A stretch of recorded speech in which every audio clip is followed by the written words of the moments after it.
Now, DC Police Chief Robert Contee is leaving the department to become an assistant director at the FBI. Our Delia Goncalves spoke to two sources to get this confirmed in the past 90 minutes. Delia, we've been talking to sources as well. This whole newsroom was buzzing about 15 minutes before the newscast. Absolutely. Trying to get all of this confirmed. So we've learned some things since we talked to you before. Obviously, we said that the chief is going to be moving on to become the assistant director of the FBI, but you're hearing some other things too. A lot of moving parts. Folks were just as shocked as we were when this news came down. Folks say they heard about 4:30.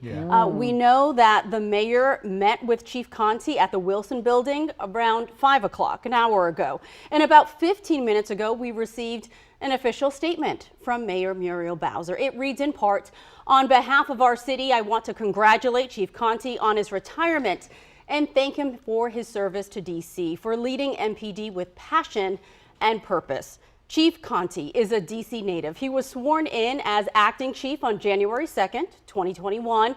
He was confirmed 4 months later in May. At the time, he spoke passionately about growing up in Northeast DC and was open about his own father's struggles with drug abuse. He loved this city and this police department deeply and considered his role as a service to his own community.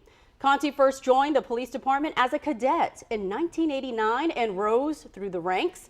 In his short time as chief, he's had some challenges, not only facing staffing shortages, but rising crime rates with more and more young people becoming suspects and victims of violence. But despite the numbers, the administration had confidence in his ability to lead the city to safer days. So the big question is, what happens now?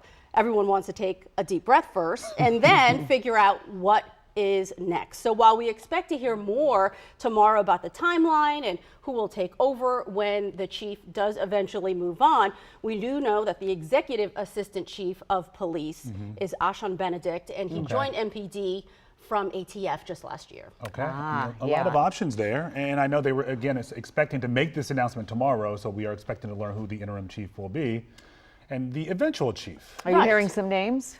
I'm not hearing any names just yet, but we are making plenty of phone calls to try to find out. There was a scheduled press conference that the mayor had for tomorrow. Obviously, that narrative is going to change a bit, the focus of that news conference. She was going to roll out a new public safety initiative.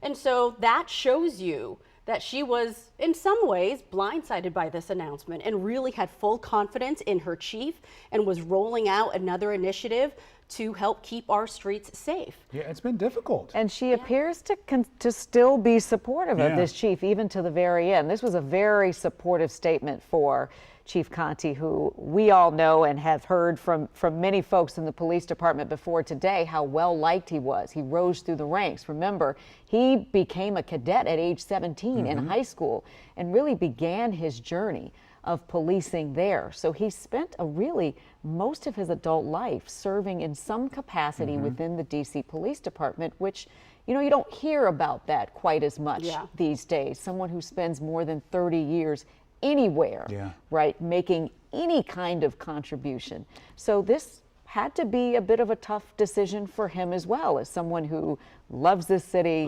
loves the people in this city, calls the job of policing one of the best things that you can do to affirm humanity.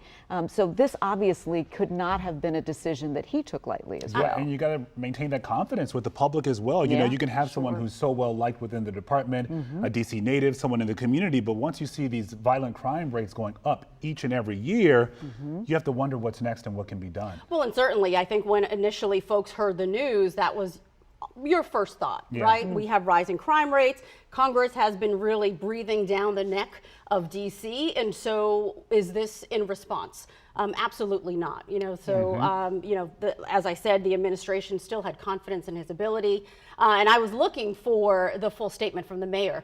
But when you were talking about how authentic and passionate she was in her gratitude towards the chief in that statement, she goes on to say that he led the city through the pandemic, Yeah. the days after, and the months following the insurrection. Right. So he's really led this city and this department through some very challenging times.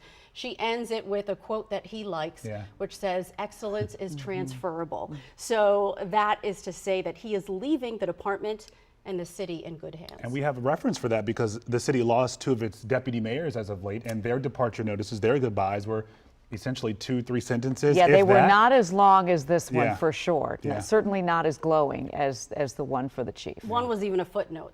Yeah, exactly. At the end right. of a different Yeah. press release, absolutely. All right, we'll be talking more about this, of course, throughout the evening and in the coming days and weeks as we learn who will likely take over the new role. Again, we should learn that tomorrow. Have much more information then. Delia, you're going to be working your sources, I know, throughout the night. Prepare for a long night, my friend.